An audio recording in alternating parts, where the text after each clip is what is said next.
All right, so the topic we have today, and this is actually the first iteration of our series called 5 Ways to Save in 5 Minutes.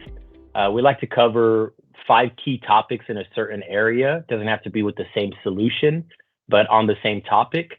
And we talk about very high level ways you can save with the current tools and features and applications you have in your environment. And the topic today we'll be covering is tackling rising prices. I know a lot of people are experiencing this not only with inflation, but also with vendors and OEMs going more toward subscription models, right? So now you're paying per month for that specific user. So one of the things that we want to do is try to save you some money, right? Getting the most out of your licensing on one side of the coin, but also increasing your efficiency and functionality with that licensing. So the first topic in this 5 ways to save in 5 minutes is licensing rationalization. So what Arraya does is we look at your licensing, not just with Microsoft, but with other vendors, and we try to figure out if you're getting the most out of it, right? If you're overpaying, if you're underpaying, and with that comes the functionality with that licensing.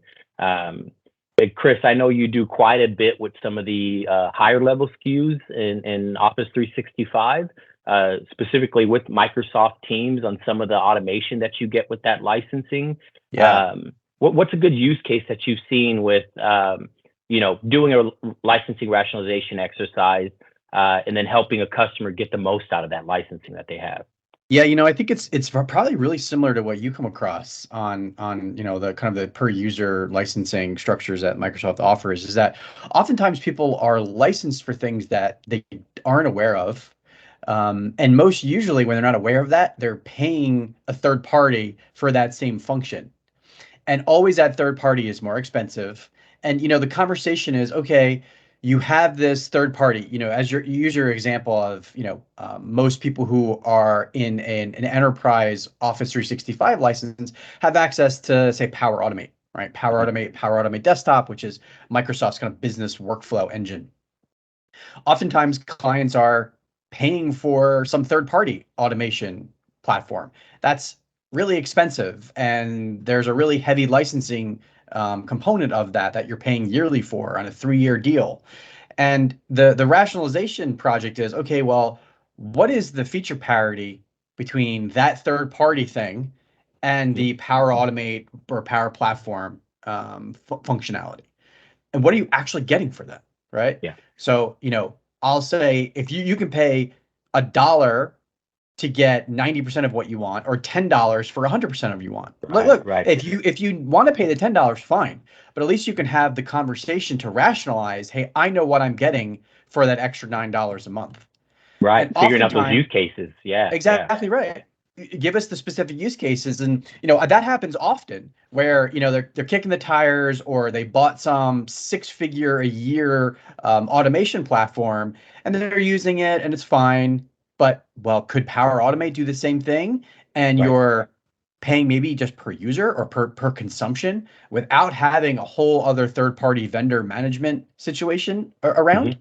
The other side of that, too, is clients are saying, and we'll talk a little bit about automation later on, but they're saying, look, we're doing all this work and it's so hard for us to scale based on all these different, kind of business reactions, right? If you're selling mortgages, it goes up, it goes down, so on and so forth, all these different things. And they don't know what to do. And it's like, well, you have access to automate a lot of those kind of repetitive processes. Have you looked into that at all? So the thing that happens oftentimes is, all right, let's do a proof of concept. Let's do an MVP, right? Which is a minimum viable product. How do we get you to something that shows you value really quickly? So to me, it's those two things, right? It's like, if you have an automation platform now, as an example, is there a Microsoft equivalent? And what is the feature parity between the two?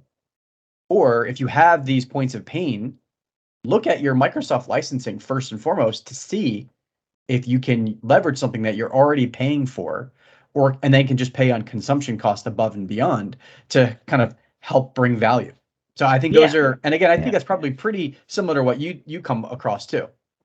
Exactly. Yeah, we try to consolidate, right? Consolidate workloads, right? It makes things easier for manageability, but also for billing, right? You have one bill, you have one person to go to, right? You're the same tool you're using for your MDM, you're also using for your uh, Office 365 security, right? So it's a one-stop shop. Great. Well, thanks everybody for joining. That concludes our first session of 5 ways to save, and hopefully we see you for the next one.